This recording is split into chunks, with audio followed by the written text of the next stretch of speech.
Gabriel. Halo, Ya, ada Muslim apa apa Pak? Kristen? Kristen. Oke, Anda mau bertanya atau mau diskusi? Dua-duanya. Oke, silakan. Kalau bisa on cam ya, nanti layarnya saya bagi dua, Antum dan Ustadz Wafi. Oh, aku rasa nggak usah on cam lah ya, nanti Oh iya dilihat sudah. orang nggak Kalau enak ini. kalau nggak on cam, layarmu kecil. Silakan Ustadz. Oke, Nggak apa-apa silakan. lah. Saya diam. Iya, iya, iya. Kayak mana Ustadz Wafi? Mas Gabriel mau bertanya, diskusi atau debat? Mau bertanya. Oh, bertanya, oke. Apa yang mau ditanyakan? Biar saya jawab berarti. Uh, yang mau saya tanyakan adalah uh, kenapa Islam ini masuk dan seakan-akan ada keterkaitan antara Islam dengan Kristen, Islam dan Yahudi. Yang pada dasarnya saya anggap sebenarnya nggak ada keterkaitan antara Islam dan Kristen. Sama sekali nggak ada. Silakan Ustadz. Begini ya, karena Anda bertanyanya sopan, maka saya jawab dengan ilmiah. Jadi begini Pak, yang tidak bisa dipungkiri itu adalah Pak, bahwa dunia ini diciptakan oleh Tuhan yang satu. Tidak mungkin ada dua Tuhan yang menciptakan bumi dan seisinya ini. Pasti satu kan Tuhan.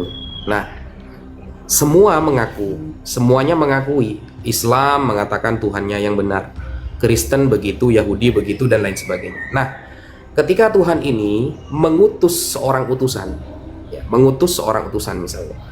misalnya Abraham atau Yismail atau Yishak. Nah, ketika mereka mengajarkan tentang ajaran itu di dunia, pasti ada yang pendengarannya itu maksimal. Ya, dia bisa menjelaskan secara komprehensif, dia bisa menjelaskan secara profesional. Ada yang dia itu mendapatkan kabar dakwah itu hanya setengah-setengah. Nah, sehingga banyak kemudian agama-agama, pemahaman-pemahaman, dan ajaran-ajaran yang muncul di dunia ini. Padahal Tuhannya satu. Yang diutus ya orang itu. Tapi ada orang yang mendengarkan secara baik, ada orang yang mendengarkan secara separuh-separuh, atau bahkan yang separuh itu disebarkan kepada orang lain. Sehingga banyak penyelewengan ajaran dan akidah. Nah, untuk menentukan siapa pemilik ajaran sebenarnya dari para nabi, yaitu yang harus dibuktikan. Apakah Islam yang benar-benar menjaga tradisi dan ajaran para nabi? Apakah teman-teman Kristen? Karena semuanya tetap akan berkaitan, Pak. Islam akan berkaitan dengan Kristen, Kristen akan berkaitan dengan Yahudi, Yahudi akan berkaitan dengan semuanya. Semuanya pasti berkaitan. Karena yang mengutus tetap Tuhan satu gitu loh di dunia ini. Nah, cuma mana dari agama ini yang bisa menjelaskan secara baik dan ilmiah, maka dialah sang pemilik ajaran sebenarnya. Nah, sekarang Bapak Gabriel bandingkan secara secara profesional ya pembandingannya ya, jangan berpihak kemana-mana dulu. Islam dan Kristen misalnya. Orang-orang yang disebutkan di dalam kitab suci Bapak Gabriel, Mas Gabriel, itu apakah berbeda dengan yang di Al-Quran? Sebenarnya sama. Cuma menceritakan sesuatu yang berbeda dalam kehidupannya. Nah, maka ketika menceritakan sesuatu yang berbeda, misalnya Musa dalam Al-Quran dengan Musa dalam Bible, apakah sama? Sama sebenarnya. Tapi cerita yang mana yang benar-benar hak, yang benar-benar sesuai dengan saat Musa hidup, itu yang perlu diklarifikasi nanti. Sehingga kita bisa tahu nih, apa Al-Quran atau Bible yang ajarannya masih terjaga dari dulu sampai sekarang. Gitu loh Pak. Monggo Pak Mas Gabriel. Oke, terima kasih Pak Ustadz Wafi. Yang bisa kusimpulkan dari pernyataan Bapak tadi, bahwasanya Tuhan itu Esa, satunya Tuhan pencipta langit dan bumi ini. Ya. Oke, hanya ajarannya saja yang berbeda-beda. Mana ajaran yang hak, yang masih benar, mana yang sudah tidak benar lagi, kan kira-kira begitu. Tetapi itu kan pemahaman pemahaman Pak Ustadz Wafi. Tapi sebenarnya kalau dari aku ya, kita ini agama ini banyak ini Pak. Ada ribuan ini agama di dunia ini. Ada sampai 4.000 ini. Dan banyak juga agama yang mengatakan Tuhannya itu Esa, bukan hanya Islam, Zoroaster, banyak juga ini yang Esa juga dia. Tetapi pertanyaannya sebenarnya esensi bukan di situ. Di antara 4.000 agama ini dan 4.000 juga Tuhannya yang berbeda-beda, ini sebenarnya ada satu yang sebenarnya asli. Selebih satu saja yang asli, selebihnya iblis semuanya ini. Jadi 4.000 yang agama dengan 4.000 Tuhan ini, yang asli pencipta itu satunya sebenarnya. Tapi siapakah Mr. X-nya itu? Yang asli itu mana?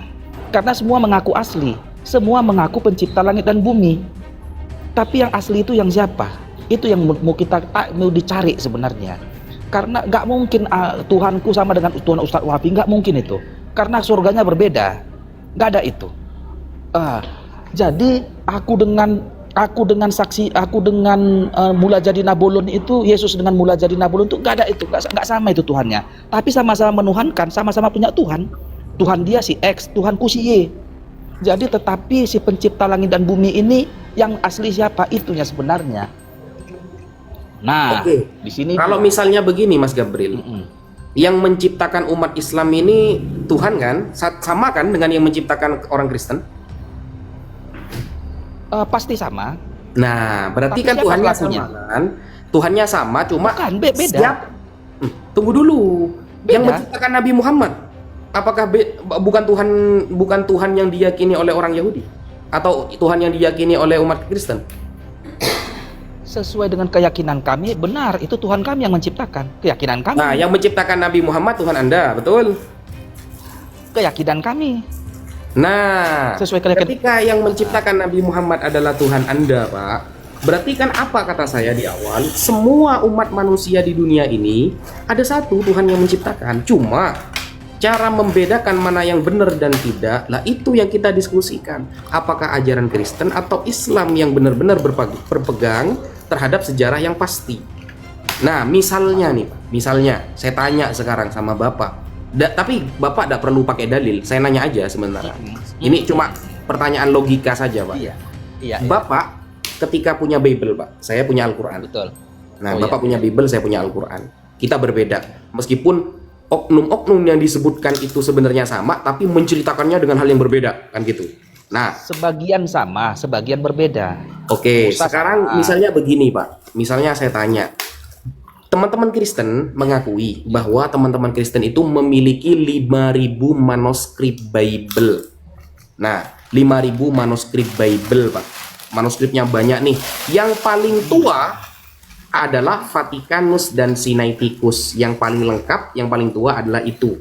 Jadi Bible setelahnya, manuskrip setelahnya itu turun dari ini, Vatikanus dan Sinaiticus. Nah, selain itu tidak ada yang lebih tua. Jadi dua ini yang paling tua yang diakui oleh gereja sedunia. Misal saya tanya misalnya Pak, siapakah yang mencatat Kodeks Vatikanus yang paling tua itu? Orangnya siapa? Kredibilitasnya bagaimana? Coba saya tanya.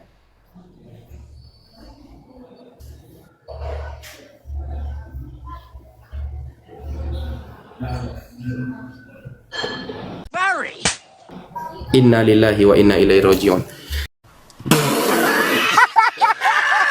Allahumma ghfir lahu warhamhu wa'afihi wa'fu. Aku yang macet atau kayak mana? Nggak kedengaran tadi Assalamualaikum sebagian Ustadz perkataan Ustadz Wafi sama Ustadz Yusuf. Assalamualaikum Nandar. Ya, waalaikumsalam. Uni. Selamat siang. Lanjut Ustadz. Salam. Ya gitu Pak Gabriel. Coba sekarang saya tanya, dari ribuan manuskrip yang tercatat menceritakan isi Bible, yang paling tua adalah Vatikanus dan Sinaiticus. Coba saya tanya misalnya, Vatikanus siapa penulisnya dan bagaimana kredibilitasnya? Coba.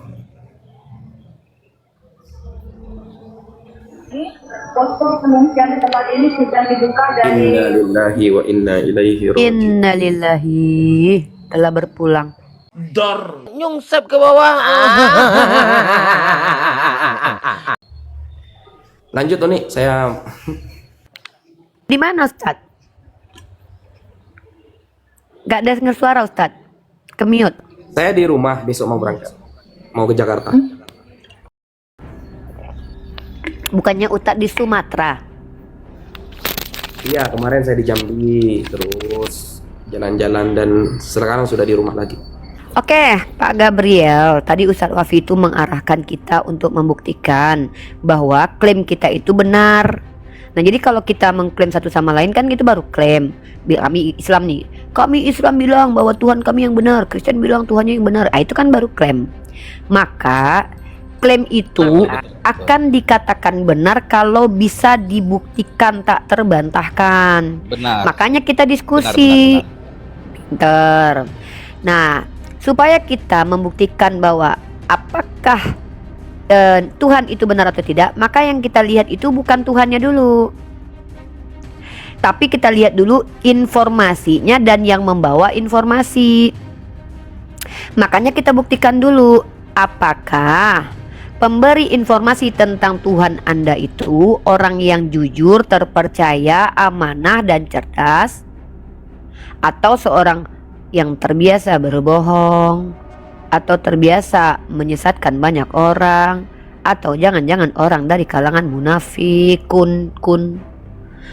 Begitu caranya, karena informasi yang benar itu bisa dikatakan benar dalam teori kebenaran, salah satunya teori kebenaran performa, kalau disampaikan oleh orang yang punya integritas atau orang yang memang tak disangsikan lagi bahwa orang ini orang baik dan orang benar. Makanya kalau Anda misalnya nih, Anda percaya sama perkataan Yesus, kalau nih saya nggak bilang Anda percaya ya, maksudnya kalau Anda percaya, Yesus juga berkata seperti itu kok. Cara membedakan mana penyesat mana yang tidak penyesat di Matius pasal 7 nomor 18. Ayat dari 7 pasal ke-7 nomor 15 sampai 20 itu perikop tentang penyesat dan nabi palsu. Yesus menjelaskan ciri-ciri nabi palsu atau penyesat. Apa ciri-cirinya? Tidak mungkin pohon buruk menghasilkan buah baik. Tidak mungkin pohon baik menghasilkan buah buruk. Maksudnya apa itu? Nggak mungkin ada penjahat tiba-tiba jadi rasul, tuh nggak mungkin. Karena pohon buruk itu menurut agama Oten adalah alegori atau perumpamaan untuk tubuh manusia. Buahnya adalah perumpamaan untuk perbuatan. Di situ Yesus mengumpamakan, tidak mungkin pohon baik berbuah busuk, dan begitupun sebaliknya. Mari kita lihat, Islam datang dari siapa? Dari Nabi Muhammad. Apakah Nabi Muhammad adalah seorang penjahat? Tidak.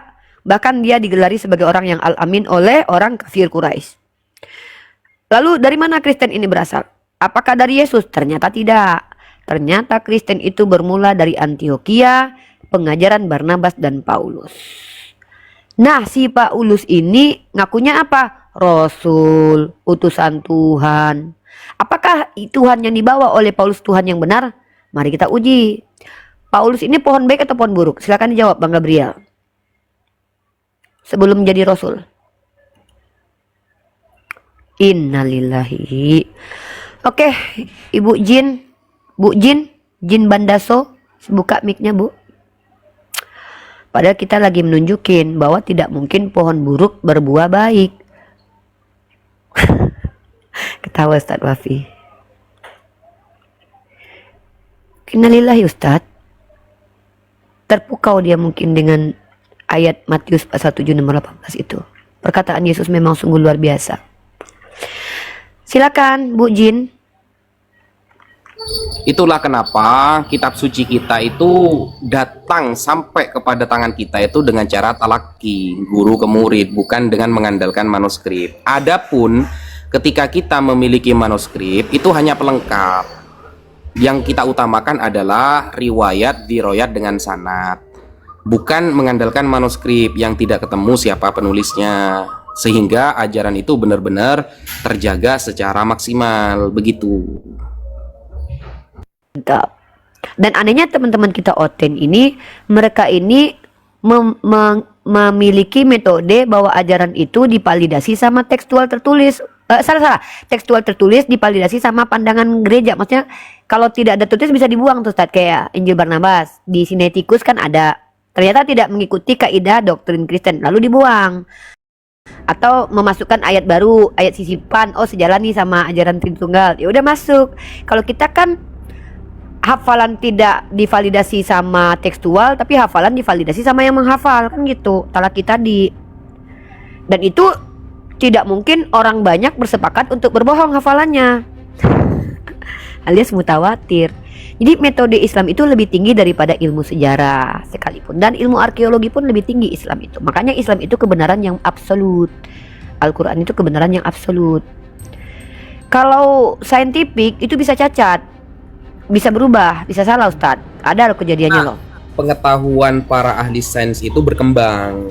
Iya. Mereka berpendapat seperti itu bukan karena pengetahuan yang absolut, tapi memang alat dan penelitian dia masing-masing. Makanya tidak memungkinkan akan ada perdebatan. Keterbatasan. Kita, misalnya nih, ada orang ahli sains yang membenarkan Al-Quran. Kita ya nggak bangga-bangga banget gitu loh. Karena belum tentu pendapatnya itu tidak ditentang sampai beberapa tahun selanjutnya. Makanya kita fokusnya talaki dari guru ke murid, dan itu orangnya tidak boleh fiktif atau fiksi, tidak boleh.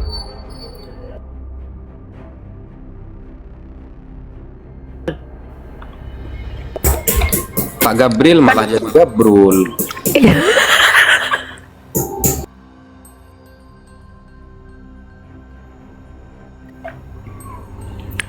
Naik ke Komal nama siapa? Gabriel.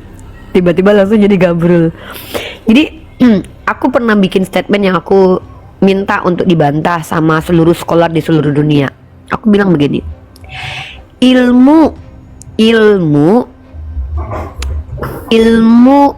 informasi tentang Al-Quran dan hadis itu lebih tinggi daripada ilmu arkeologi dan sejarah.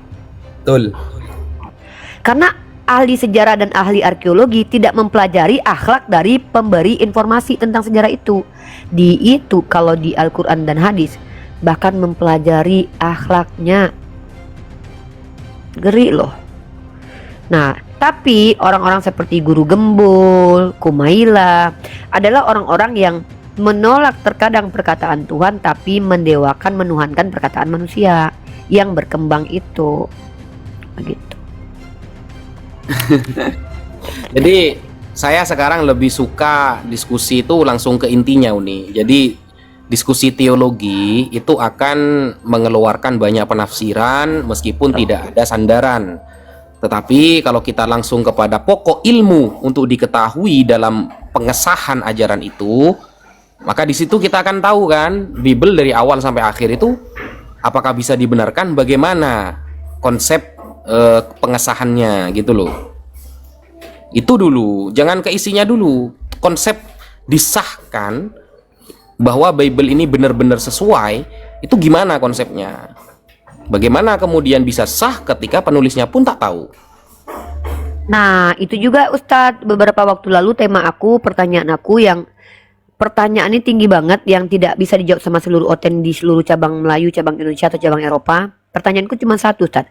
Apa alasan Bible dikatakan suci? Nggak terjawab, Ustadz. Soalnya nggak ada alasan. Ya. Ini ada yang typing begini, Uni. Singa bersin keluar kucing. Nah, ketika ada ajaran seperti itu di dalam Islam, itu kan tertulis dalam tafsir kan ya, seperti tafsir At-Tabari misalnya.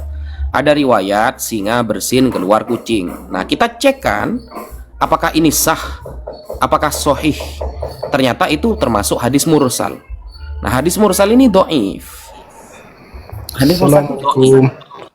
Waalaikumsalam. Assalamualaikum warahmatullahi wabarakatuh, Ustaz. Jika tidak dikabarkan oleh kibarut tabi'in, maka hadis mursal nggak bisa dipakai sebagai hujjah, kecuali hadis mursal itu dikabarkan oleh kibarut tabi'in, para pembesar ulama tabi'in, baru kita pakai. Nah, begitu kan sistematis ya. Ilmu Islam itu sistematis gitu loh. Makanya sebelum kita tahu sebuah ajaran ini benar atau tidak, konsep pengesahan dalam mempercayai isinya itu gimana? Itu dulu. Jangan ke teologi isinya dulu. Nah, ini ada guru kita ini, Ustaz Alwan. Tafadhol Ustaz, tambahi Ustaz. Aduh, malu nih panggil guru. Ustaz Alwan, Masya Allah. Lanjut Ustaz, anak nyimak Ustaz. Masya Allah, fadal. Ya, Masya Allah ya, hari ini aku sebagai moderator pagi. Komal ini. Ya, bentar ya Ken, aku sapa. Kita di sini ada ustadz-ustadz kita, ada Ustadz Yusuf PI, Ustadz Wafi, Ustadz Alwan dan mereka-mereka adalah ustadz-ustadz apologet juga. Jadi teman-teman Kristen, mari buruan naik untuk bertanya kepada ustadz-ustadz kami. Saya di sini moderator atau mengatur jalur diskusi ini. Nah, kita sudah kedatangan tamu nih. Ini namanya Ken. Ken, perkenalkan agama Anda dulu. Aku Oten Umi. Oh, Ten, baik. Salam kenal Oten, baik. Salam kenal, salam kenal. Ya, di sini kamu bertanya, ustadz-ustadz kami berhak untuk menjawab, untuk memberikan ilmu kepada yang menonton juga. Jadi bukan fokusnya hanya ke kamu saja, tapi pertanyaan kamu itu bisa menggali ilmu dari ustadz-ustadz aku. Ada Ustadz Wafi, Ustadz Yusuf, sama Ustadz Alwan. Oke, Gabru sedang pergi ke rumah papa ya, just standby dulu aja. Aku sama Yonatan Nandar adalah orang yang akan mengatur Komal ini supaya teratur ya. Jadi aku berhak untuk menaikkan dan menurunkan orang-orang yang kuturunkan, yang mengganggu nanti bisa kuturunkan. Mudah-mudahan Anda termasuk orang Kristen yang bisa tenang ya untuk berdiskusi. Baik Ken, kalau kamu seandainya orang Kristen yang awam, maka kamu tugasnya hanya bertanya saja. Tapi kalau kamu misalkannya berilmu, ingin menyanggah argumentasi Ustaz Wafi atau ingin berdiskusi dengan mereka, maka kamu harus kredibel. Kredibel alanya Komal Yonatan Nandar dan Ala Unirifa itu nggak mesti harus kuliah. Minimal kamu buka cam dan kamu ketika bicara itu pakai data. Maka kamu mau mengambil posisi apa? Mau ngomong dua arah dengan ustadz-ustadz saya? Atau mau bertanya saja? Mungkin nanya aja lah. Oke, boleh. Bunda. Silakan 1001 pertanyaan kami izinkan kamu berikan kepada ustadz-ustadz kami di sini. Silakan Ken, pertanyaan pertama. Oke. Nah, yang mungkin aku mau tanyakan, apakah Yesus dan Isa Al-Masih itu adalah pribadi yang sama? Oke, kamu pengen dijawab sama siapa? Ustadz Wafi, Ustadz Alwan, atau Ustadz Yusuf PI? Siapa aja? Bebas, Oke. bebas siapa aja, Mungkin- biar Bunda aja yang pilih. Ini tema Fadol bagus. Ustadz Alwan. Satu Wafi aja udah. Fadol Ustaz. Udahlah muridnya aja lah yang turun dah. Udahlah muridnya aja udah, aku aja. Ya boleh Bunda aja deh. Ya, karena ini pertanyaan receh, jadi guru-guru aku nggak usah jawab, guru aku aja yang jawab. Jadi ada dua perspektif. Kalau yang dimaksud itu adalah orang yang mengajarkan ajaran yang benar, menyembah kepada satu Tuhan, maka dia adalah anak Maria. Tapi kalau yang dimaksud itu yang suka ngacak-ngacak orang jualan, mengutuk-ngutuk pohon ara, berkata-kata kasar, itu bukan anak Bunda Maria, tetapi orang lain yang dituduh sebagai Yesus begitu. Jadi itu jawabannya. Terima kasih. Baik. Nah, mungkin aku mau kasih penjelasan sedikit, kan yang sesuai dengan isi Bible kami ya Bunda ya. Yesus itu kan Berarti mau menanggapi nih. ya menanggapi sedikit. Buka cam dong Boleh, saudaraku, Bunda? biar kami tahu wajah Anda yang tampan itu. Ustadz aku Baik. rata-rata buka cam. Aku lagi- Ustadz Awan nih Anda bisa lihat Aku wajah lagi dia. kerja soalnya Bunda. Oh yaudahlah, Tapi kita kasih di sini toleransi kok aku- deh. Kok aku bisa? Udahlah, aku bertanggung jawab ya. Aku yang kasih toleransi. Nah, Kamu ini. kalau udah buka cam ya silakan dibuka cam. Aku turun Nah, dulu. tutup aja ya Bunda ya. Tunggu aku turun dulu. Kamu aku besarkan aja sama Ustadz Wafi bentar. Apa? Oke. Tadi. Nah, yang ingin aku tanyakan mungkin melalui penjelasan ya. Kan di kitab kami itu kan tempat kelahiran Yesus itu, tempat dia pelayanan, tempat di mana dia disalibkan, di mana dia mati, di mana dia bangkit. Sampai hari ini kita masih bisa lihat. Nah, terus sekalipun literatur Kristen itu ditutup, mengenai hal ini masih bisa kita lihat dari sejarawannya Yahudi sama sejarawan apa Romawi. Nah, kalau seandainya Al-Quran itu ditutup, apakah mengenai Nabi Isa itu masih bisa kita lihat seperti itu Bunda? Oke, Ustadz, aku pikir Ustadz udah menangkap. Silakan Ustadz Wafi atau Ustadz Alwan, siapa yang mau menjawab? Lanjut. Ustadz Wafi. Saya jaga tukang nih. Lanjut. Oke, Ustadz Alwan, silakan Ustadz Alwan.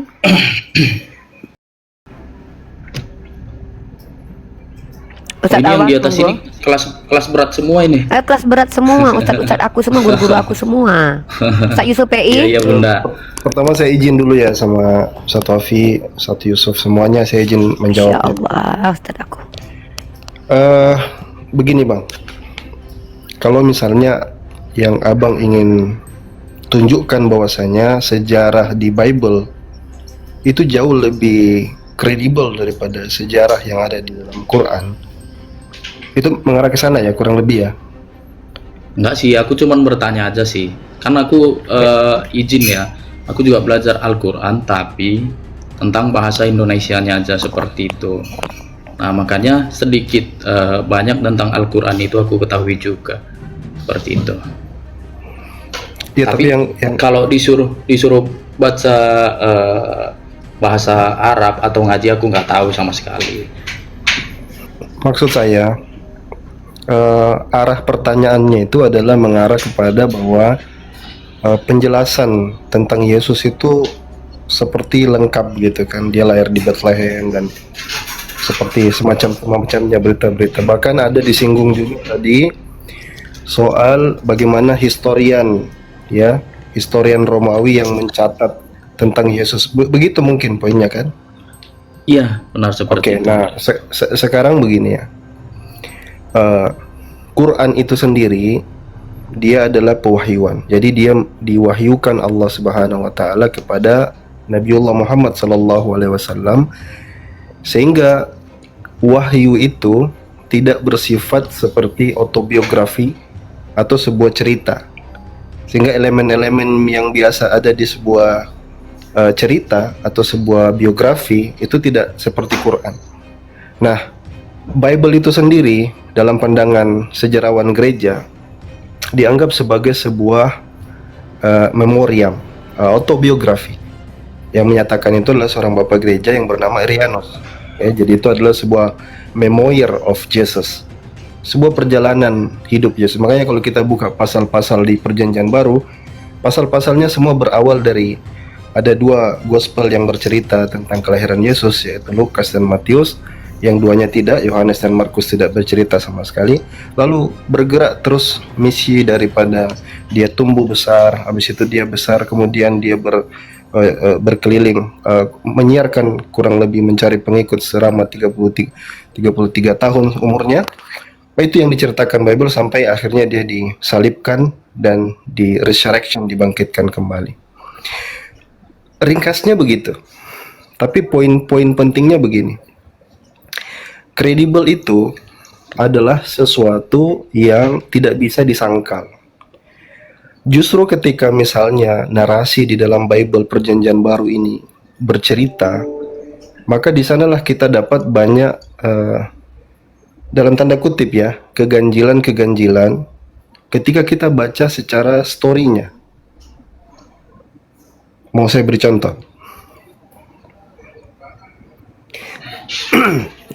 Sebenarnya paling bagus untuk mencari tentang keganjilan daripada cerita Yesus itu kita bisa berasal daripada Matius pasal 2. Itu kalau Anda baca dari awal sampai akhir Matius pasal 2, di sana banyak statement-statement yang bertentangan dengan Perjanjian Lama.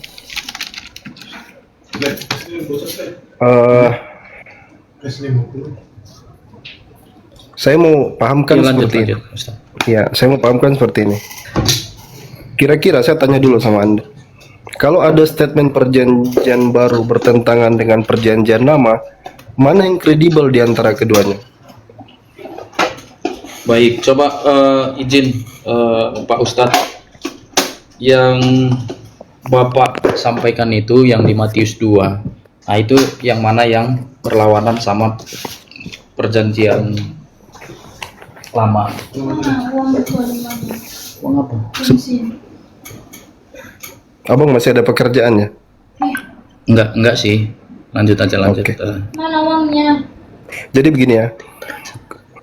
Kalau kita bicara perbedaan ya cerita di Matius pasal 2, nanti saya akan bisa urai dari awal kali Matius menyebut nubuatan-nubuatan. Jadi cerita Matius itu akan ketika dia menceritakan Yesus, maka dia akan mengatakan seperti itulah yang tertulis di Perjanjian Lama, karena Matius berusaha untuk mengkorelasikan cerita Yesus dengan nubuatan yang ada di Perjanjian Lama. Betul begitu ya?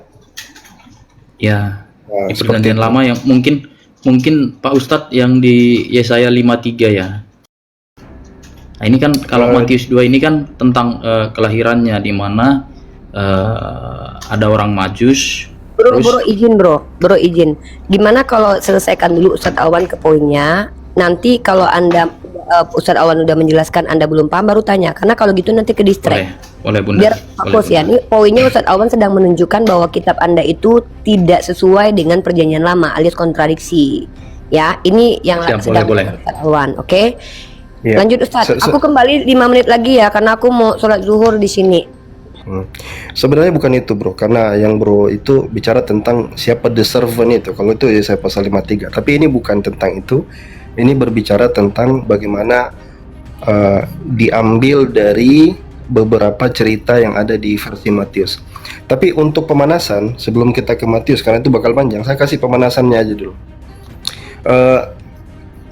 Pertama, tapi saya tegaskan dulu, bisa tidak cerita, kalau ada dua cerita versi berbeda, versi perjanjian baru beda dengan versi perjanjian lama, abang pilih cerita yang mana?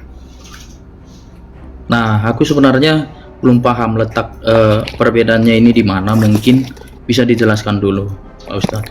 Ya maksud saya kalau misalkan itu ada, abang akan condong kemana? Biar saya Aku tahu. tetap mencari mana yang benar, Pak Ustadz. Kalau yang benar adalah yang satunya, aku akan mengikut yang satunya. Kalau yang salah yang satunya, aku akan ikut yang satunya, seperti itu. Artinya salah satunya bisa jadi benar, salah satunya bisa jadi salah kan? Pastinya. Oke, dan Artinya kalau ada dua hal yang berbeda, pastinya salah satunya bisa benar, atau Oke. keduanya salah, atau salah satunya salah, salah satunya benar, seperti itu. Oke. Salah itu logika yang tepat sekali dan itu benar. Kalau ada tidak mungkin dua-duanya benar, salah satunya salah, Iya, salah satunya benar. benar, atau dua-duanya salah kan gitu. Sekarang kita coba ini saya sering saya jadikan pemanasan buat kawan-kawan biar dia lebih paham. Abang bisa buka Kisah Para Rasul 7. Ya, Kisah Para Baik, Rasul aku 7. bukakan ya, Pak Ustadz. Ya. Kisah Para Rasul 7. Kita start saja dari 14 sampai 16. Ya, 14 sampai 16 Kisah Para Rasul 7. Oke, aku nggak bilang ayat deh. Nomor 14 ya. Siap. Oke, kalau kita baca ya, abang bisa bacakan di situ? Bisa. Silakan. Nomor 14 ya. Ya. Aku bacakan kisah para Rasul 7 nomor 14. Biasanya aku sebelum ini pembelaan Stefanus ya yang jadi perikopnya. Kemudian Yusuf menyuruh menjemput Yakub, ayahnya dan semua sanak saudaranya, 75 jiwa banyaknya. Ya.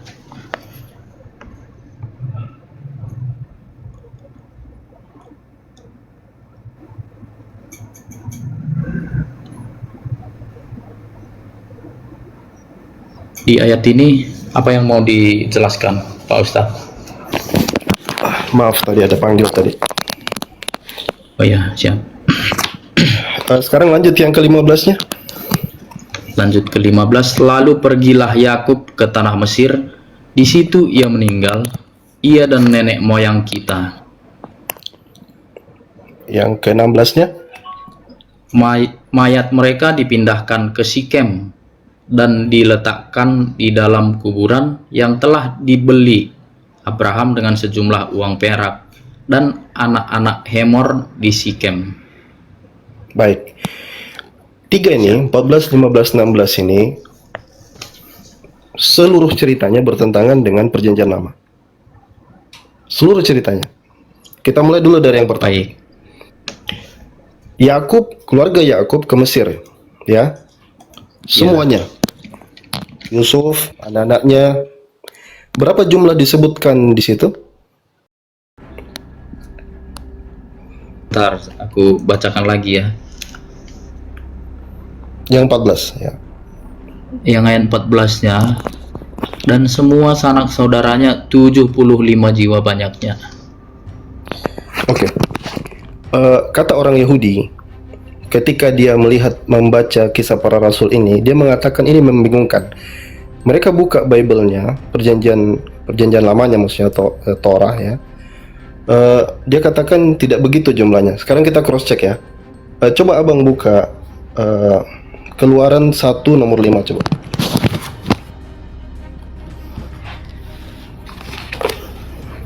Keluaran 1 nomor 5 ya. Oke. Orang Israel ditindas di Mesir.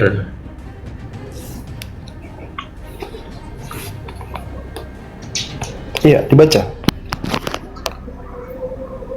Seluruh keturunan yang diperoleh Yakub berjumlah 70 jiwa, tetapi Yusuf telah ada di Mesir. Oke. Berapa yang dikatakan di kisah para rasul? Tapi kan ini Berapa? yang di kisah para rasul 75, tetapi kan yang di kisah para rasul itu kan semua sanak saudaranya.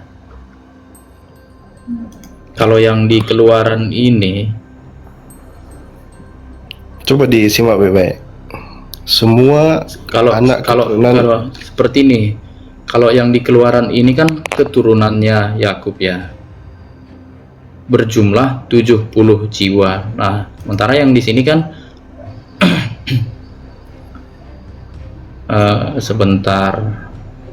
Kemudian Yusuf menyuruh menjemput Yakub ayahnya dan semua saudara-saudaranya 75 jiwa banyaknya. Ya, apa yang mau dijelaskan di sini, Pak Ustadz? Coba dibaca kembali yang kisah para rasul. Seperti Anda belum paham kayaknya. Kisah para rasul 14 coba. Ya, siap. Kisah para Rasul 14. Kemudian Yusuf menyuruh menjemput Yakub ayahnya dan semua sanak saudaranya 75 jiwa banyaknya. Iya, itu sanak saudaranya siapa yang disebutkan situ? Yusuf. Yusuf. Berarti anak keturunan daripada Yakub. Yakub. Jumlah Iya. seluruh anak Yakub itu berapa? Keturunan Yakub berapa semuanya? Kalau keturunannya asli 70 orang. Tapi di sini Nah, kan nggak dijelaskan kalau itu adalah keturunannya seperti itu. Mungkin yang aku tangkap seperti itu, Pak Ustadz. Coba abang baca lagi baik-baik. Baik, kita baca lagi ya. Kalau yang di Keluaran tadi kan dibilang seperti ini. Ayat 5 ya. Seluruh keturunan yang diperoleh Yakub berjumlah 70 jiwa. Nah, ini kan keturunannya ya.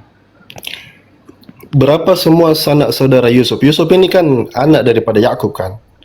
Iya, seperti itu. Disuruh dia dengan semua sanak saudaranya, seluruhnya kan? Ya, jadi yang aku tangkap Berapa catatan di kisah para rasul itu? Berapa anak 75. keturunan?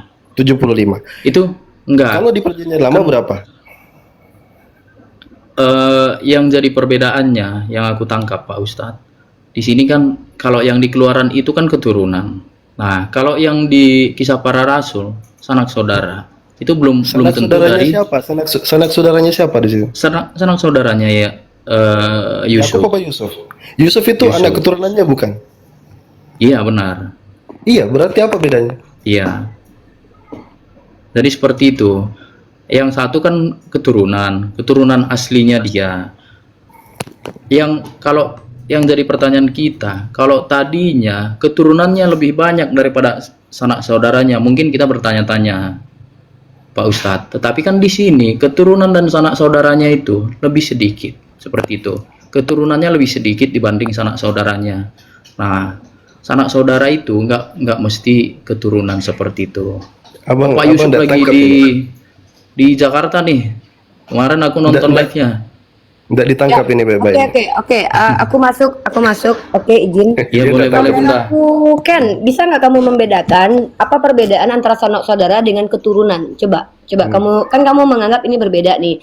Mungkin silakan kamu perbedakan dulu, karena setahu aku, bapakku namanya Yadiman. Keturunan Yadiman itu sanak saudara aku. Bukan ini. Di situ sanak saudaranya Yusuf. Iya, makanya Berarti keturunannya itu Yunus anaknya ini- juga, sama juga keturunannya kan? Iya kan Jadi begini, Yusuf Ustaz. dengan saudara-saudaranya Gini, baik. itu anak keturunan Izin. juga. Betul. Izin aku Nggak, jawab nggak ya. tangkap, Ustaz. Gini, Bukan, di situ bukan, kan dia, bukan.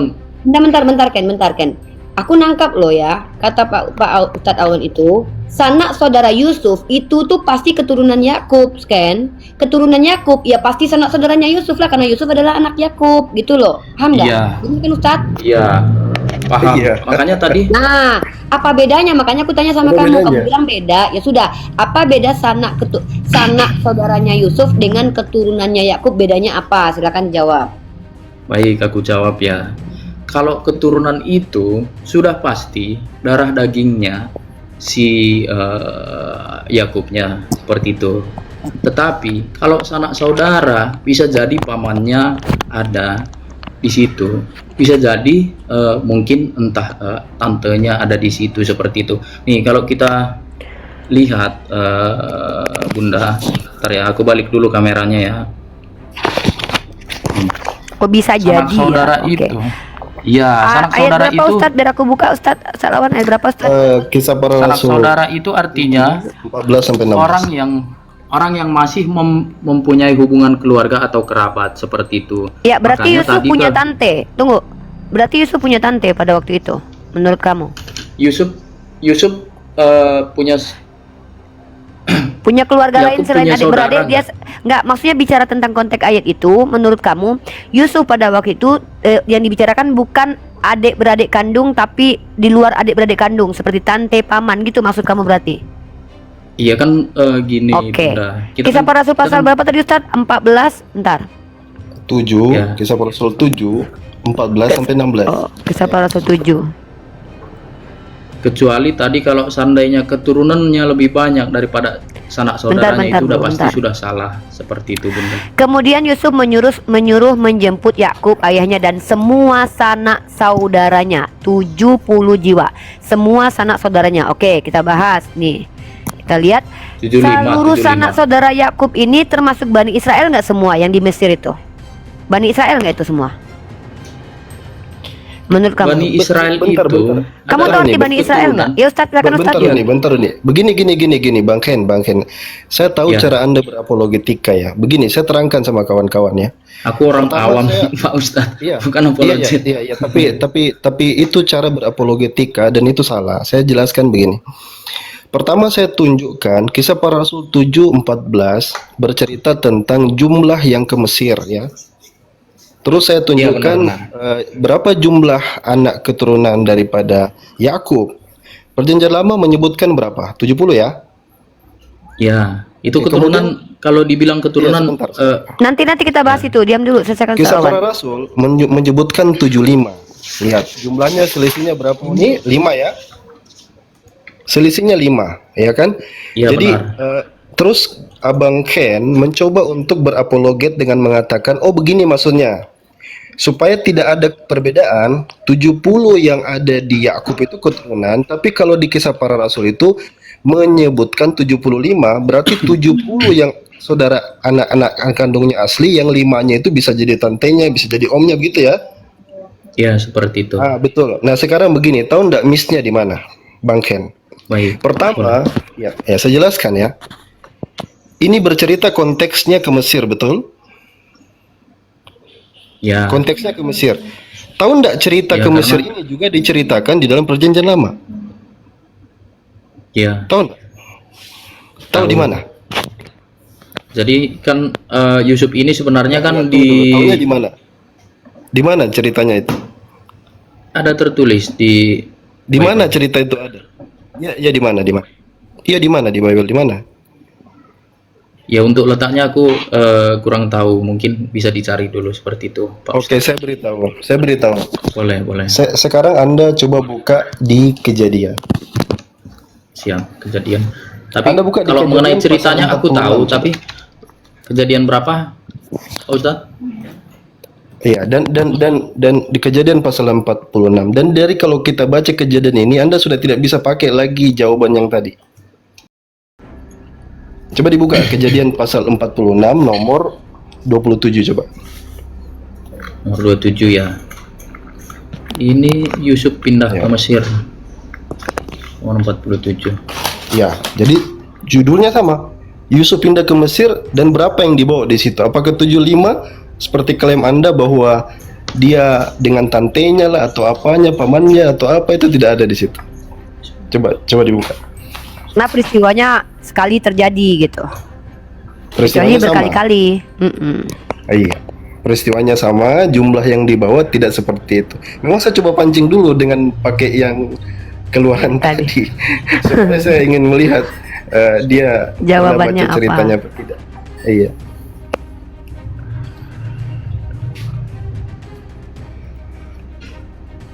Oke, yang di sini tetap 70 ya. Anak-anak Oke. Yusuf yang Ya, ya. lahir baginya di Mesir ada 2 orang, jadi keluarga Yakub yang tiba di Mesir seluruhnya berjumlah 70 jiwa. Yakub menyuruh Yehuda berjalan baik-baik. Oke, terkait hal ini mungkin nanti aku pelajari lebih mendalam lagi. Ya. Nah, Oke. Bunda sama Ustaz. Tunggu dulu. Ustaz Awan, Belum silakan selesai. Ustaz Awan. Iya, belum selesai. Oke. Dari situ, jawaban itu kalau Anda baca di Kejadian pasal 46, itu konteksnya betul dia ke Mesir dan jumlahnya tetap 70. Jadi jawaban yang pertama tadi Abang coba mengelak itu tidak bisa dipakai di konteks yang itu, oke? Kita komit bahwa kalau ada 2 cerita yang tidak sesuai, salah satunya pasti bermasalah. Di cerita ke-15-nya sekarang. Siap, lanjut Pak Ustaz. Abang baca di yang ke-15-nya. Ya Pak Ustaz. Dibaca Ayat 15 di Kisah Para Rasul ya? Kisah para rasul tadi. Para Rasul 7 lanjutan lagi. Baik. Lalu pergilah Yusuf ke tanah Mesir. Di situ ia meninggal, ia dan nenek moyang kita. Dilanjut lagi. Lanjut lagi. Mayat mereka dipindahkan ke Sikem dan diletakkan di dalam kuburan yang telah dibeli Abraham dengan sejumlah uang perak dari anak-anak Hemor di Sikem. Oke. Itu kisah para rasul ya. Pertama, jumlahnya salah. Tidak 70. Tapi Ya, dia tidak 75 tapi 70. Yang menyatakan itu siapa? Yang menyatakan itu orang Yahudi. Orang Yahudi yang protes, kenapa kitabnya kalian beda dengan kitab kami, katanya. Di sini dikatakan Yakub tidak dikubur di kota Sichem, iya kan? Tapi dikubur dia dikatakan dikubur di kota Sichem. Itu pernyataan di Kisah Para Rasul. ya. Oke, sekarang saya coba tanya. Menurut Abang, cerita ini valid apa tidak? Dia dikubur di Sichem. Karena kita menguji validitas daripada cerita Perjanjian Baru. Betul enggak Yakub dikubur di Sichem? Jangan ragu dengan Bible-nya, Pak. Sebentar. Kalau nggak ragu harusnya jawab. Itu di Kisah Para Rasul tuh. Langsung aja jawab, iya saya percaya gitu aja. Karena itu di Kisah Para Rasul kan, dia dikubur di Sichem. Ya, Oke sekarang. Jawabannya salah, Pak. Kata orang Yahudi, dia tidak dikubur di Sichem, tapi di Gua Makpelah. Ini berdasarkan Perjanjian Lama. Mau minta datanya lagi di mana? baik, boleh. Oke, boleh. Kita sekarang coba lihat di Kejadian lagi. Sebenarnya masih berputar di banyak kejadian. Abang bisa buka Kejadian pasal 23. Kejadian Di pasal pasal 23. Sebentar ya Pak Ustadz ya. Pasal 23 Iya, Kejadian pasal 23. Nomor 19 berapa coba. Pak Ustadz? 19.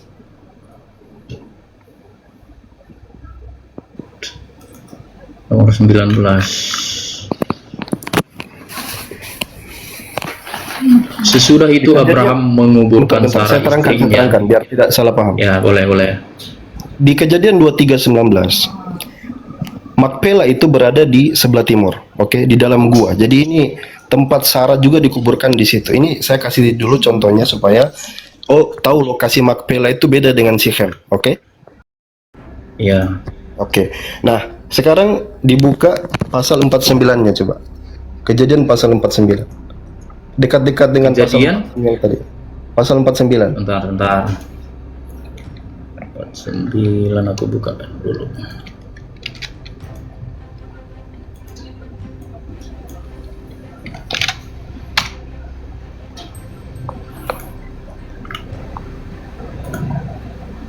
Oke. Ayatnya ayat keberapa? Nomor berapa, Pak Ustadz? Di nomor 29. 49 nomor 29 ya. Iya. Baik. Yakub meninggal dan dikuburkan. Kemudian berpesanlah Yakub kepada mereka, apabila aku nanti dikumpulkan kepada kaum leluhurku, kuburkanlah aku di situ di sisi nenek moyangku dalam gua yang di ladang Efron orang Het itu, dalam gua yang di ladang Makfela di sebelah timur Mamre, di tanah Kanaan, ladang yang telah dibeli Abraham dari Efron orang Het itu untuk menjadi kuburan milik. Oke. Sudah. Di situ aku lanjut aja ya. Disitulah dikuburkan Abraham bersama Sarah istrinya. Disitulah dikuburkan Ishak bersama Ribka istrinya, dan di situ jugalah dikuburkan Lea. Ladang dan gua yang ada di sana telah dibeli dari orang Het. Sudah. Oke. Ini sebelum Yakub meninggal ya, pesannya kepada keturunannya ya. Dia dikubur di Makpela kan? Ya, Makpela. Enggak, oke lah kalau Anda mau yakin karena Anda bilang tadi itu pesannya Yakub minta dikubur di Makpela, itu benar-benar ditunaikan. Anda baca di pasal 50 di pasal 50 nomor 13 betul-betul dia dikuburkan di sana di Makpela. Nomor 13 ya. Ya, Anda bacakan biar kawan-kawan. Anak-anaknya mengangkut dia ke tanah Kanaan dan mereka mengubur dia di dalam gua di ladang Makpela yang telah dibeli Abraham dari Efron orang Het itu. Oke, jelas ya. Di mana Yakub Jelas, dikubur? Di gua di Makpela, oke? Bukan Ya. di Sichem. Saya baru berikan 2 contoh. Saya sebenarnya masih bisa lanjut, cuman saya takut kawan-kawan yang lain menunggu karena ini ada beberapa, ini ada banyak ini. Ya Pak contoh-contoh. Baik. Sekarang Terkait hal ini mungkin nanti Pak bentar Ustadz, dulu. terima kasih untuk ini. Bentar dulu. Penjelasan. Saya mau tanya sekarang. Seperti pertanyaan saya di awal tadi. Kalau ada orang yang bertentangan antara satu cerita dengan 2 cerita, dua-duanya tidak mungkin benar kan? Salah satunya benar, ya, atau salah satunya salah, atau dua-duanya salah. Ya. Menurut Anda, saya sudah tunjukkan buktinya tadi. Satu bercerita tentang jumlah keturunan Yakub yang ke Mesir 70 versi Perjanjian Lama, 75 versi Perjanjian Baru. Yakub mati di mana? Yakub mati di Sichem, kata Perjanjian Baru. Nyatanya dia tidak di Sichem, dia mati di Makpela. Ini kabar yang mana yang harus dipercaya? Mana yang benar menurut Abang? Kalau kita kaji, mungkin yang paling benar adalah yang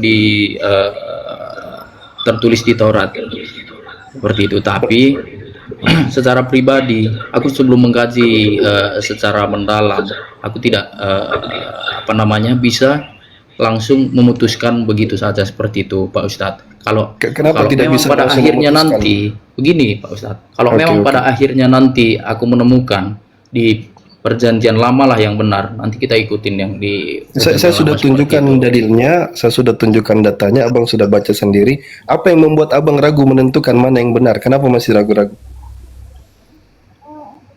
Ya karena menurutku belum cukup seperti itu, Pak Ustadz. Apanya yang Abang mau cari lagi? Apa yang- Apanya? Apa yang kita lihat, yang sudah kita pelajarin tadi, menurutku belum cukup seperti itu. Baik, saya tidak bisa paksakan. Ya, saya biarkan kawan-kawan yang nonton yang nilai Unirifa sudah ini juga siap-siap Ya. mau bicara. Nggak Tapi- apa-apa Ustadz, lanjut Ustadz. Kalau Tapi Karena kan memang Ya, di sini Pak Ustadz, kita bukan mau menyalahkan atau membenarkan, kita mencari kebenaran seperti itu, Pak Ustadz. iya, justru saya tunjukkan Kalau bagaimana kalau kita Pak Ustadz kritis. bisa apa namanya menunjukkan kebenaran itu kepada aku terima kebenaran itu seperti itu. Karena memang ya namanya kita kan bukan hidup di zaman itu seperti itu. Jadi mana yang benar mana yang salah kita cuman baca berdasarkan literatur yang ada seperti itu. Tapi kalau kita kaji memang kebenaran yang paling dekat itu ya yang tertulis di Taurat itu seperti itu. Karena yang nulis itu kan yang kita ketahui kan langsung hidup di zaman itu, yaitu Musa. Seperti itu, dimana mengenai kisah penciptaan sampai kisah Musa membawa bangsa Israel dari tanah Mesir itu kan semuanya ditulis oleh Musa, termasuk 10 perintah Allah yang dia dapatkan dari Gunung Sinai, dan bersama gulungan kitab itulah yang ditulis dalam kitab Kejadian, Keluaran, Imamat, Bilangan, dan Ulangan. Nah, 5 kitab inilah yang kita sebut hukum Taurat. Oke, Hadun, bentar ada tamu, bentar. Hadun, agamanya apa, Hadun? Halo. Ya, agamanya apa, bro? Oke, di mute dulu ya. Ada, oh ya, Hadun, silakan Hadun. Kalau Anda Kristen, kalau Anda Islam, standby dulu ya. Agamanya Ya, apa? atau mungkin kalau ada Halo? bunda Kristen yang lain yang mau menanggapi boleh. Oke, saya kasih narasi sebentar dulu ya kawan-kawan. Lanjut, Ustaz. Jadi begini, alasan saya menunjukkan itu karena tadi Bang Ken ini menunjukkan bahwasanya itu tadi cerita di Bible itu versinya dia lengkap ya, berdasarkan sejarah, bahkan dikonfirmasi oleh sejarawan-sejarawan. Bahkan kita belum keluar ke sejarawan-sejarawan ya. Kalau misalnya kita ingin sebutkan sejarawan, kita bisa sebutkan Flavius Josephus, Tacitus, Lucian, Marabar, Serapion, semua bisa kita sebutkan. Tapi that's not the point. Bukan sekarang ini kita bahas itu. Saya bahkan baru kasih pemanasan, ya, belum ke Matius pasal 2-nya, menunjukkan bahwa bagaimana bisa ada satu kitab yang dianggap kredibel, bisa dipercaya, bercerita tentang ketuhanan seorang anak manusia, tapi di dalamnya berisi pertentangan satu dengan yang lain. Fatalnya ini pertentangan antara yang diklaim sebagai kitab suci atau yang dua-duanya diklaim sebagai kitab suci, mau perjanjian baru atau perjanjian lama. Bercerita tentang cerita yang sama, tapi dengan cerita yang berbeda. Bercerita tentang hal yang sama, tapi ceritanya yang berbeda. Harusnya ini akan memberikan pengetahuan yang menurut saya itu akan membuat kawan-kawan berpikir kembali, menggunakan narasi yang sama menerangkan tentang reliable tidak cerita di dalam perjanjian baru itu. Nah, saya balik ke Quran. Quran sendiri sifatnya pewahyuan. In huwa illa wahyu yuha. Bahkan Quran menantang kalau di dalam cerita Quran itu ada yang bertentangan. Satajidu fihi ikhtilafan katsira. Pasti kau akan temukan sesuatu yang berselisih di dalamnya. Dan kita tidak bisa mengklaim ini kitab yang benar, ini kitab suci kalau dia ada pertentangan di dalamnya. Yang saya tunjukkan itu hanya sekian persen dari dilema yang terjadi antara perjanjian baru dan perjanjian lama. Lagi-lagi bukan kami Islam yang mengekspos ini, tapi dari pihak Yahudi. Menariknya, saya cuma menyalin saja. Saya bukan orang yang hebat juga. Saya cuma membaca literasi orang-orang Yahudi yang membingungkan mereka gitu. Mereka bingung dengan karena mereka tidak kenal istilah perjanjian baru, itu alien buat mereka. Lalu ketika mereka baca juga perjanjian baru ini, mereka bilang ini ceritanya kok gini versinya, beda dengan apa yang kami punya. Nah, mudah-mudahan ini membuka wawasan ya kawan-kawan yang baru kali ini mendengar fakta seperti ini. Dan saya tidak ungkit semuanya karena itu akan makan waktu. Uni Rifa juga mau bicara, kawan-kawan yang lain juga. Jadi sebatas itu saja pengetahuan di awal kita. Dan beliau berjanji untuk belajar kembali. Fadhal, silakan belajar dulu. Uni Rifa. Oke, terima kasih Ustaz.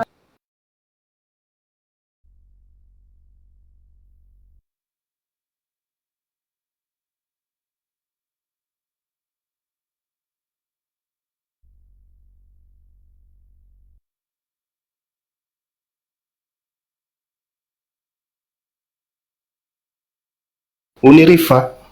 Uni. Ya, bentar Ustaz, saya lagi ngambil paket Ustaz. Bentar Ustaz.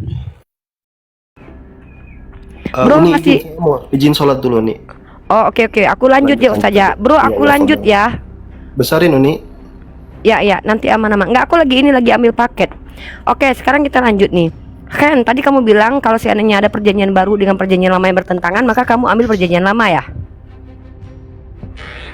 Bener nggak? Iya, soalnya kan itu terjadi di zaman itu dan pastinya kebenarannya lebih seharusnya Oke. lebih sesuai seperti itu. Nah, sorry nih ya. Bagaimana kalau aku bisa buktikan kalau di antara perjanjian lama sendiri dengan perjanjian lama juga banyak perselisihannya? Aku coba buktiin ke kamu ya. Sekarang kamu buka Boleh. 2 Samuel pasal 24 nomor 1.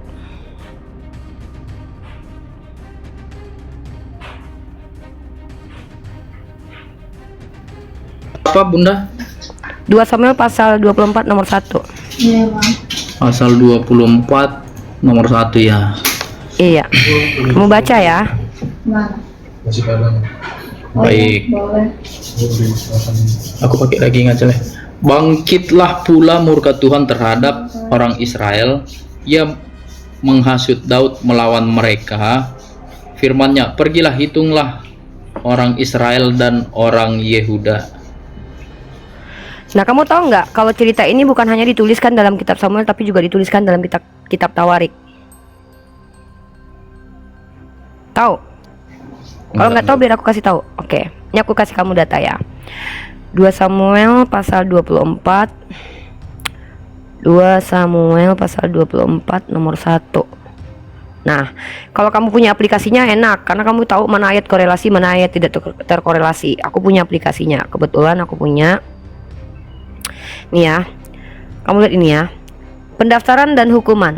Bangkitlah pula murka Tuhan terhadap orang Israel. Ia menghasut Daud melawan mereka. Di sini yang bangkit murka siapa? Saya ingin konfirmasi deh biar kita nggak bertele-tele nanti. Menurut yang kamu baca di sini, yang bangkit murka dan menghasut Daud itu siapa di sini? Tertulis Murkanya Tuhan. Tuhan ya. Nah, kamu lihat di sini ada 1 Tawarik pasal 21 nomor 117. Ini ayat terkorelasi atau cerita ini sama-sama ditulis di 2 kitab ini. Ceritanya yang sama. Kamu perhatikan nih, aku klik nih. Coba perhatikan layar biar kamu lihat kalau aku lagi klik ya. Nah, coba kamu baca di sini. Yang murka dan menghasut siapa di sini?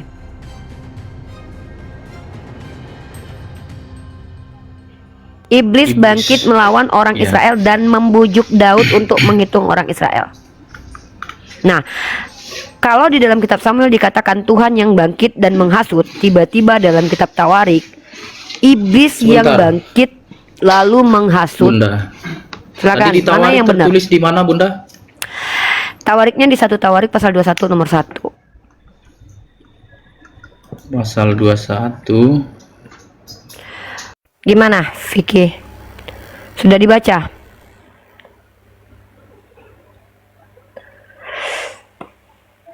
Sudah. Oke, silakan.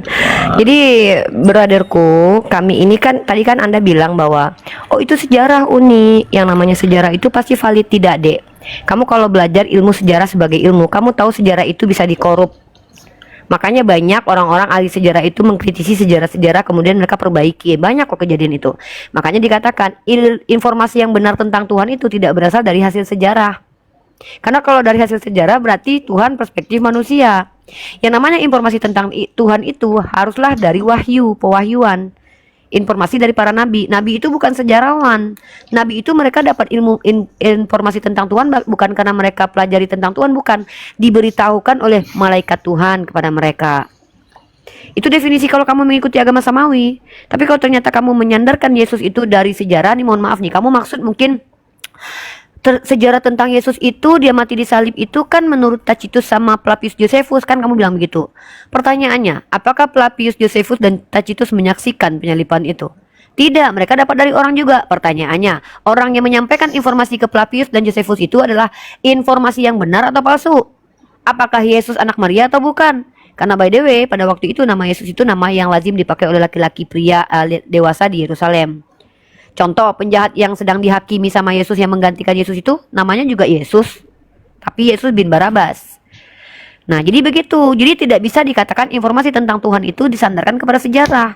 Islam, Al-Quran itu tidak divalidasi sama sejarah. Masa perkataan Tuhan divalidasi sama hasil karangan manusia, hasil penelitian manusia? Hasil penelitian manusia itu tidak absolut kebenarannya, karena yang namanya saintifik pun sampai detik ini masih dinamis. Nah, jadi itu kenapa kami mengatakan kalau kita mengatakan kitab kita suci harus ada alasannya. Apa alasan kitabmu dikatakan suci? Kalau saya mampu menjawab dengan 5 alasan malahan. Bahkan itu masih alasan paling kecil lah. Masih banyak alasan lainnya yang bisa saya sampaikan kenapa Al-Quran dikatakan suci. Tapi kalau Bible penulisannya tidak diketahui, kamu ngerti nggak Septuaginta itu apa? Kalau nggak ngerti biar Uni Nggak. kasih paham. Nah, Boleh kasih tahu, Bun. Nah, Septuaginta kamu nanti cross check ya, Dek. Kalau Uni salah kamu boleh bantah. Nanti cari Uni lagi bilang Uni bohong, nggak gitu artinya. Septuaginta itu adalah kitab sucinya orang Yahudi yang diterjemahkan ke bahasa Yunani, konon katanya di zaman Raja Ptolemy di abad ketiga sebelum Masehi. Itu Septuaginta. Katanya teks Tanakh. Teks Mesora yang kamu lihat berbahasa Ibrani sekarang ini itu dituliskan oleh keluarga Mesoret menggunakan bahasa Ibrani di abad ke-9 setelah Masehi, setelah Islam datang. Dan kamu tahu nggak, antara Septuaginta ini dengan teks Mesora itu pun berbeda-beda deh. Mau tahu, mau dibuktikan? Septuaginta Boleh, itu boleh. kitab Yesaya yang sama dengan Yesaya di teks. Jadi beda, terjemahannya yang beda, tapi itu bertentangan. Contoh, kamu mungkin nggak punya link Septuaginta. Saya punya link Septuaginta. Sekarang saya kasih kamu boleh foto. Nanti kamu boleh ambil link Septuaginta nih. Ini linknya ya. Maaf kamu Uni Oke. kecilkan ya, Dek, biar Uni bisa besar sendiri dan kamu bisa melihat secara ini. Ini ya. Ini saya buka dulu 2 link dulu. Kamu boleh foto link ini sebagai sumber literasi kamu. Kamu boleh cross check. Kamu boleh katakan tanya ke gereja apakah ini dipakai atau tidak, valid atau tidak. Ini linknya. Kamu silakan screenshot dulu. Nanti kamu buka sendiri. Itu linknya. Kalau mau screenshot dulu.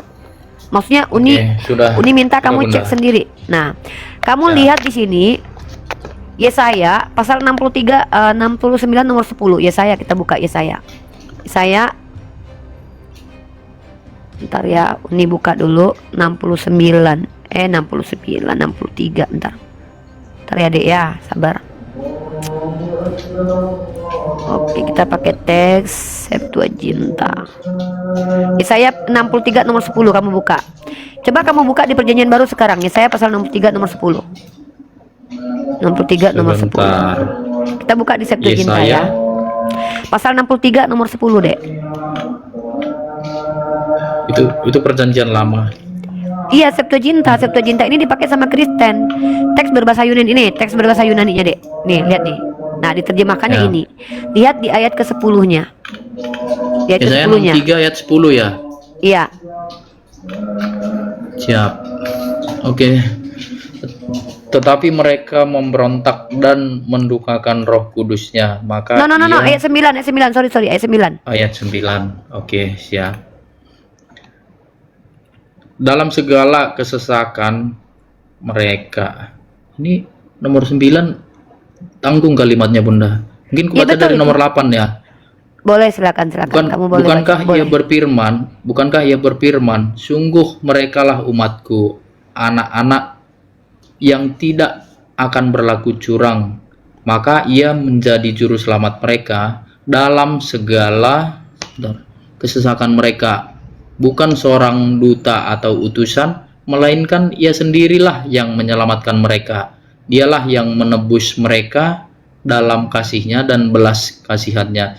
Ia mengangkat dan menggendong mereka selama zaman dahulu Oke. kala. Oke, saya akan tunjukkan masalahnya di mana. Itu dalam bahasa Inggrisnya, ya kamu kan dapat terjemahan bahasa Indonesianya tuh. Out of all their affliction, not an ambassador, bukan seorang duta, betul? Not a messenger, bukan seorang utusan, but himself Ya. saved them, tapi dia sendiri yang turun menyelamatkan, betul? Ya, Nah, itu LAI mengambil terjemahan di Septuaginta. Tapi dalam bahasa asli yang diakui oleh orang Yahudi, bukan begitu tulisannya. In all their troubles was trouble, and the angel Malak Of Elohim. Ya, kalau kita lihat bahasa aslinya di sini Malak Elohim ya.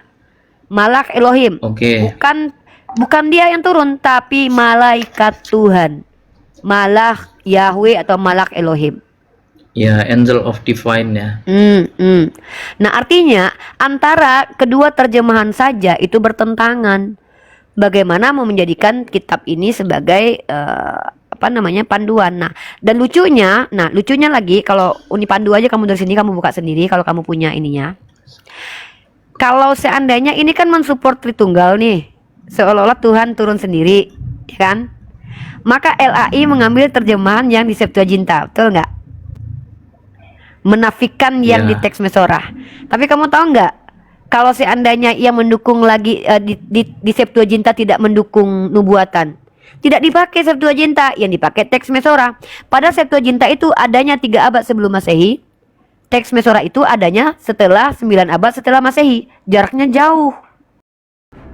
Pada kitab yang sama-sama kitab Yesaya. Nah, bukti kalau LAI tidak konsisten mengambil terjemahan, kadang mengambil yang kalau yang menguntungkan Septuaginta, yang mensupport doktrin kita pakai Septuaginta. Kalau seandainya Septuaginta berbeda dengan teks Mesorah, ternyata mendukung doktrin teks Mesorah, pakai teks Mesorah. Nah, ini saya sudah tunjukin. Kalau di dalam teks Septuaginta Tuhan sendiri yang turun. Kalau dalam teks Mesorah Malak Elohim atau Angel of Divine, Angel of the Divine Presence dikirim sama deliver them gitu ya, dikirim untuk mereka. Artinya ada perbedaan siapa yang turun ke bumi, malaikat Tuhan atau Tuhan sendiri, oke? Nah, dan kamu tahu nggak? Dalam Hosea pasal 1 ayat 11, nih saya tunjukin lagi nih, justru kebalikan. Ini nih, ini Hosea, saya lagi tunjukin sama kamu nih. Sekarang kita lihat Hosea. Ini kan Isaya. Sekarang kita lihat Hosea. Nah, Hosea di sini namanya adalah kitab Hosea nih ya, Hosea. Dan kamu lihat di ayat ke-11-nya, di pasal ke-11. Klik pasal 11. Oke. Ya, di ayat pertamanya di sini, early in the morning were they cast off, the king of Israel has been cast off. For Israel is a child, and I love him, and out of Egypt have I called his children. Nah, ini kata-kata yang mau saya garis bawahi. Di sini Tuhan berfirman, dari Mesir aku memanggil anak-anaknya. Maka ini merujuk kepada anak Yakub. Karena di sini bicara tentang raja Israel yang adalah Yakub. Early in the morning where they cast off, the king of Israel has been cast off. For Israel is a child. Waktu Israel masih kecil. And I love him. Dan saya mencintainya. And out of Egypt. Lalu dia keluar dari Mesir kan. Dan aku dari Mesir kupanggil anak-anaknya. As I call them. Ya, dipanggil anak-anaknya. Ngerti nggak? Berarti yang dipanggil itu ke-12 suku Bani Israel ya. Dan kamu tahu nggak? Iya, di dalam teks Mesorahnya justru yang dipanggil adalah Yakubnya. Yang dikatakan di situ, dari Mesir ku panggil anakku. Katanya berbeda sekali, diksinya berubah gitu loh. Mana yang bisa kita percaya kalau begitu? Nah, ini Hosea. Ya, itu mana Tanak Hosea? ya Bunda ya? Iya, kitab Perjanjian Lama. Ya, siap-siap. Itu masuk ke dalam Ketuvim dia, kitab para nabi dia.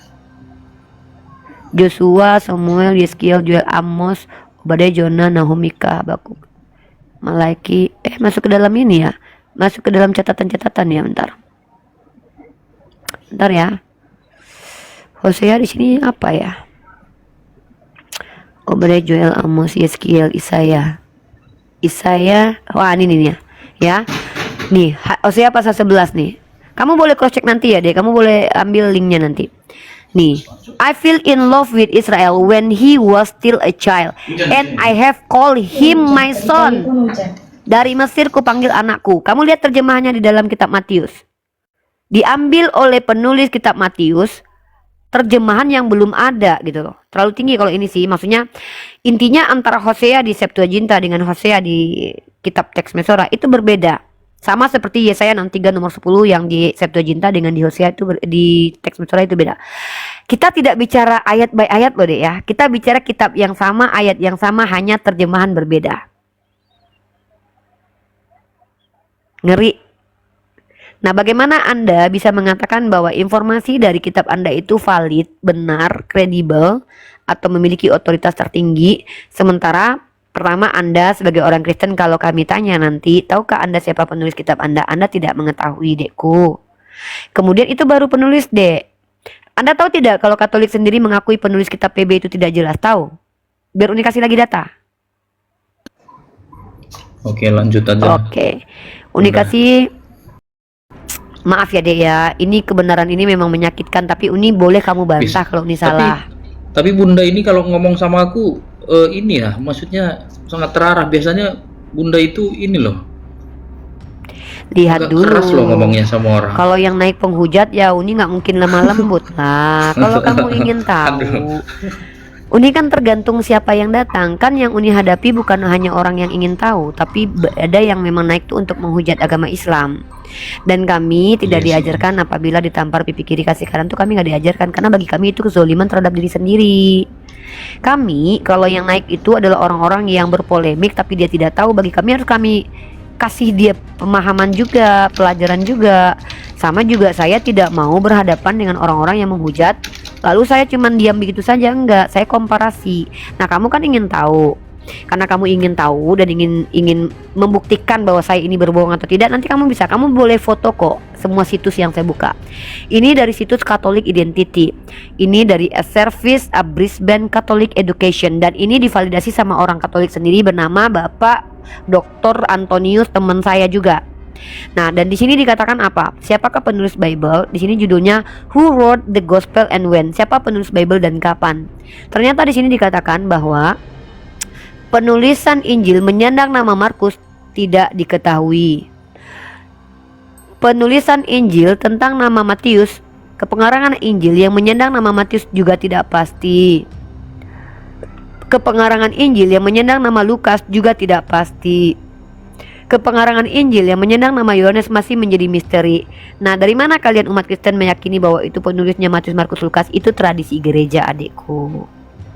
Tradisi gereja, dan itu diakui oleh seorang doktor Perjanjian Lama dan Perjanjian Baru. Namanya ini data dari orang yang akademik ya. Kamu boleh membantah kok. Kami hanya memberitahu, kami tidak memaksakan kamu supaya terima gitu. Kamu boleh kritisi nanti. Nih, Bible menurut para ahli. Kamu boleh baca bukunya nanti ya. Ini ahli teologi loh ya, bukan orang Islam. Nih, kenapa penulis kitab itu disematkan nama itu? Nih, saya sudah kumpulkan datanya dan kamu boleh ambil bukunya nanti. Nih, menurut Gizi Van Niftrik dan B.J. Boleyn, ini dalam buku Dogmatika Masa Kini, bukunya buku BPK Jakarta tahun 1967 halaman 298. Kamu boleh cari bukunya nanti. Apa kata dia dikutip di situ? Kita tidak usah malu-malu bahwa terdapat berbagai kekhilafan di dalam Alkitab. Ini bukan kata saya, ini kata Gizi Van Niftrik dan B.J. Boleyn. Di dalam mana kamu bisa baca? Dalam buku Dogmatika Masa Kini BPK Jakarta tahun 1967 di halaman 298. Bahwa dikatakan kita tidak usah malu-malu bahwa terdapat berbagai kekhilafan di dalam Alkitab tentang angka tahun yang tadi yang ditunjukkan sama Ustadz Alwan. Kemudian menurut siapa lagi? Menurut D.C. Mulder, pembimbing ke dalam Perjanjian Lama BPK Jakarta 1963 halaman 205. Sekarang kamu cari bukunya. Uni memang belum punya bukunya, tapi Uni berani bertanggung jawab. Jadi benarlah Daud itu pengarang Mazmur yang 73 jumlahnya. Hal itu belum tentu. Sudah beberapa kali kitab suci menjumpai gejala bahasa orang Israel suka menggolongkan karangan-karangan di bawah nama orang yang termasyur. Karena nama Matius itu masyur, maka bisa jadi dia mengikuti cara orang Yahudi begitu. Jadi ini yang bisa kami sampaikan kepada Anda karena kami belajar. Kalau menurut Anda, menurut adindaku ini, Uni salah, Uni menunggu setiap hari di komal-komal untuk dibantah apa yang disampaikan hari ini. Dengan cara apa? Silahkan ambil waktu untuk baca literasi yang kami sampaikan.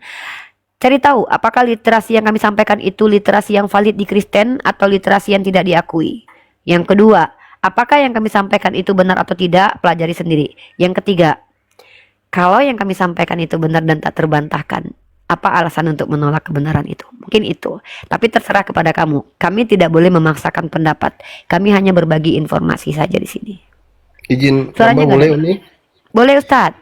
Eh, Uni, mohon maaf Uni, ini bosku udah datang mungkin. kita lanjut Oh iya udah. nextnya ya. Tapi Makasih Ustadz ya Awan dengerin untuk Ustadz Umi. Awan ngomong ya. Mungkin Dengar, Ustadz Awan dengar, ngomong. dengar, dengar. iya boleh, aku sambil dengerin aja. Ya. Ya, terima kasih ya buat Bang Ken yang bisa kita kategorikan santun ya. Luar Dan biasa beliau ini. seyogianya memang begitulah kita Makasih belajar, Pak Ustadz sama Bunda. kita belajar itu kan dalam artian sebenarnya kita kalau misal dalam ranah diskusi ya kita bisa bedakan, kata Uni bilang tadi, mana nih yang ada yang memang berpolemik, ada yang memang ingin bertanya. Kalau saya tipikal kalau ada yang berpolemik saya mending kabur aja deh. saya malah tidak kuat ya. Tapi kalau Uni jangan main-main kalian ya, karena beliau ini mujahidah, pejuang ya, jangan macam-macam. Saya tambahkan begini, dalam penulisan Bible tidak hanya tidak dikenal, unknown. Saya mau kemukakan sebuah fakta yang saya dapat dari Introduction from the King's Bible. Jadi di King James Bible itu ada satu buku New Revised, dia revisi baru ya. Mungkin kalau kawan-kawan yang punya revisi baru King James Bible yang diterbitkan oleh Red Letter, nah itu bisa kalian buka di bagian pengantarnya. Khususnya tentang Ibrani, kitab Ibrani. Beberapa orang mengira ada kesepakatan di antara bapak-bapak gereja. Siapa sebenarnya penulisnya ini? Tadi Uni sudah katakan itu tradisi gereja, itu betul sekali. Jadi Memoir of Jesus, Markus, Lukas, Yohanes, Matius itu oleh beberapa penulis menganggap itu diberikan nama oleh Irenaeus. Irenaeus lah yang memberikan nama itu. Tapi di khusus Ibrani, menarik di buku pengantar King James Bible itu diterangkan ada yang berpendapat, ini kita bagi pendapat, ini pendapat berbeda-beda nih. Pendapat yang umum, general, dia bilang tidak diketahui. Satu. Terus ada yang berpendapat dan ini yang dipakai oleh banyak orang Kristen, pendapat dari Bapak Gereja Eusebius yang dikenal sebagai historian. Dia menganggap itu tulisan dari Paulus. Ya, jadi Eusebius abad keempat percaya bahwa itu adalah tulisan Paulus. Menariknya, Bapak Gereja sebelum Eusebius ada Origen, dia mengatakan itu bukan Paulus yang tulis Ibrani itu. Terus siapa? Origen hanya bilang ya kayaknya bukan Paulus deh, tapi dia tidak sebutkan siapa kira-kira yang tulis. Coba lihat ya, bagaimana Bapak Gereja kebingungan juga menentukan siapa penulisnya. Origen tidak tahu nih siapa yang tulis kitab Ibrani ini. Nah, kalau Tertullianus itu dia menyebutkan siapa sebenarnya penulis Ibrani, bukan Paulus tetapi Barnabas. Jadi ini kita tidak tahu ini siapa yang benar, apakah Tertullianus, pernyataan Tertullianus atau pernyataan Eusebius, dia kitab Paulus atau kitab punya Barnabas. Nah, yang menarik Martin Luther tahu ya, pendiri daripada Protestan, Martin Luther, dia punya istilah lima sola itu, sola scriptura, sola fide dan lain-lain. Dia terangkan bahwasanya yang menulis itu ya itu adalah Apolos. Ingat perkataan Paulus ketika berbicara begini, aku dan Apolos adalah satu. Aku menanam dan Apolos yang menyiangi. Itu perkataan Paulus itu. Nah, teman dari Paulus itulah yang dikatakan oleh Martin Luther sebagai penulis Ibrani. Jadi bukan Paulusnya, tapi temannya, namanya Apolos. Yang terbaru itu oleh Adolf Harnack. Ini salah seorang agamawan. Dia mengatakan yang menulis itu bukan Apolos, bukan Barnabas, bukan Paulus, tapi adalah Priscilla. Coba lihat. Ini para bapak gereja bingung sendiri siapa yang nulis. Nah, ini tambahan saja buat apa penjelasan Uni tadi tentang tulisan yang tidak diketahui siapa, tapi malah diperdebatkan oleh bapak gereja, ini siapa yang nulis begitu. Tambahan. Fadhal Uni. Ya, Ken, pertama Uni ucapkan terima kasih kamu sudah bergabung di Komal ini. Ini memang berat kalau dibahas karena iman ini adalah sesuatu yang sangat sensitif. Tidak semua orang bisa berjiwa besar untuk menerima perbedaan dan menerima fakta-fakta. Apalagi konteks dari room ini terkadang menampilkan debat. Uni yakin kok sebagai orang Kristen pasti kamu sedikit banyaknya ada rasa ketersinggungan lah dengan komal-komal semacam ini. Tapi begini dari Uni adekku ya, kalau kita ini adalah orang yang merdeka, independen dalam berpikir, dan kalau kita adalah orang yang jujur dengan diri kita, dan memang kita mengatakan bahwa kita butuh ilmu gitu loh, kita sebenarnya tidak perlu tersakiti dengan komal-komal semacam ini. Bahkan saya sendiri kalau ada komal Kristen yang betul-betul membahas agama Islam dengan menggunakan metode ilmu, saya akan senang sekali untuk masuk ke sana. Tapi kamu mungkin melihat banyak sekali orang-orang yang kemudian cenderungnya untuk menjatuhkan agama tertentu. Sebenarnya nggak perlu dilakukan menjatuhkan itu, karena kalian sendiri akan memilih nanti agama mana yang benar, agama mana yang tidak, itu kamu yang memilih nanti. Nah, sekali lagi, room ini tidak memaksa kalian untuk masuk ke dalam Islam, karena menurut aku dan Ustadz Alwan dan siapapun seluruh umat Islam di dunia ini, bahkan Nabi Muhammad sendiri tidak mampu mengislamkan orang, hanya mampu menyampaikan saja, kemudian yang mengislamkan itu adalah Allah. Jadi Ken, terima kasih, kesantunannya luar biasa. Kamu termasuk oknum ya, karena jarang-jarang ada orang Kristen sesantun kamu gitu. Kalau ada pun biasanya dituduh Islam biasanya. Mudah-mudahan ini jadi pembelajaran buat orang Kristen yang lain, kalau kamu tuh termasuk orang yang berjiwa besar dalam menerima pembelajaran terkait tentang perbedaan ini. Mungkin gitu Ken, kalau ada yang disampaikan, sehat-sehat selalu, jangan ini deh, jangan kapok, jangan bosan kalau masuk ke Komal Islam. Misal kamu nggak mau ngebahas tentang agama kamu, nggak apa-apa. Kamu tanya aja tentang Islam biar kami yang menjawab, karena itu adalah kewajiban kami dan tugas kami. Ya, dan jangan bergaul dengan orang-orang Kristen yang kamu lihat sudah mulai membenci ya Ken. Banyak sekali rom-rom Kristen yang notabene-nya itu bukan membahas secara ilmu pengetahuan baik literatur begini, tapi mereka bawa pandangan pribadi tapi mengutip dalil yang mereka selewengkan. Dan itulah yang disebut sebagai rum-rum penyesatan. Kalau seandainya kamu tadi bisa bantah apa yang kami sampaikan, is okay, kami senang sekali. Tapi bantahnya pakai perspektif para scholar, bukan pakai perspektif pribadi. Karena kalau kita pakai pribadi itu namanya asumsi. Dan asumsi kita itu belum tentu mewakili agama kita. Seperti itu ya adekku ya. Semoga sehat selalu, dapat hidayah dari Siap. Allah. Ya, makasih semoga ya, tidak Bunda ya. masuk koma. Kita Ya. dengar kayak kakak lagi nasihatin adiknya gitu. Teman. Iya Ya, Ustaz. namanya kita hidup pasti tetap belajar lah. Iya siap. Karena kita Salam kan toleransi untuk ya. membenarkan, menyalahkan, Betul. dan nyari kebenaran. Seperti Semoga kamu benar-benar serius untuk belajar dan mencari kebenaran, sehingga pada akhirnya Allah yang memilih kamu, bukan kamu yang memilih, tapi Allah yang mengizinkan kamu untuk masuk ke Islam. Insya Allah itu doa saya aja. Tapi terserah kamu, kembali ke kamu. Semoga kamu betul-betul serius dan jujur. Kunci untuk benar itu ada 3 sih Ken.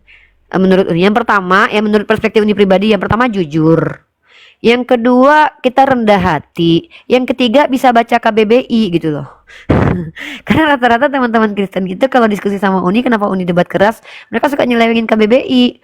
Tuhan itu kekal nggak? Kekal Tuhan kami, tapi mati. Oh iya Tuhan kami mati, tapi kekal. Kekal sendiri kan nggak bisa mati, tapi nanti ada aja penjelasannya gitu.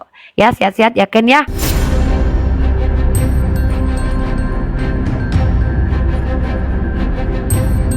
The religion of Jesus was Islam. Because with Allah, there is only one religion. He says, Inna dina indallahi al-Islam.